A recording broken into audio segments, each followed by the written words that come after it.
নমস্কার বন্ধুরা, আজ খুব সাধারণ একটা রেসিপি নিয়ে চলে এসেছি। এই রেসিপি করতে আমার লাগছে বেগুন আর নিম পাতা।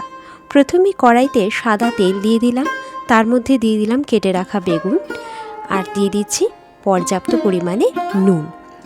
ভালো করে বেগুনটা নুনের সাথে মিশিয়ে ভেজে নেব। এই সময় দিয়ে দিচ্ছি হলুদ গুঁড়ো দিয়ে আবারও ভালো করে বেগুনটাকে নেড়ে নেব। বেগুনটাকে এবার ভাজা হতে দেব। নিম বেগুন রেসিপিটি গরমের দিনে খুবই উপকারী। এই সময় নিম বেগুন খাওয়াটা খুবই জরুরি। বেগুনটা ভাজা হয়ে এসছে, এর মধ্যে দিয়ে দিলাম চিনি।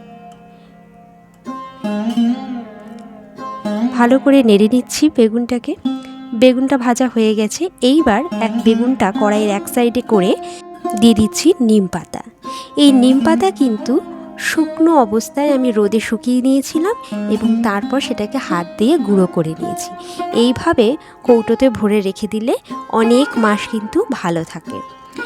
এইবার সেই নিম গুঁড়ো আমি দিয়ে দিচ্ছি কড়াইয়ের তেলে।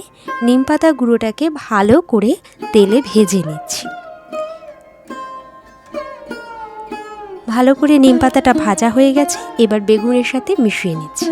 আমার চ্যানেলের ভিডিওগুলো দেখতে আপনাদের কেমন লাগছে অবশ্যই কমেন্ট করে জানাবেন। ভালো লাগলে সাবস্ক্রাইব করে পাশে থাকবেন। তৈরি হয়ে গেল আমাদের আজকের রেসিপি নিম বেগুন ভাজা।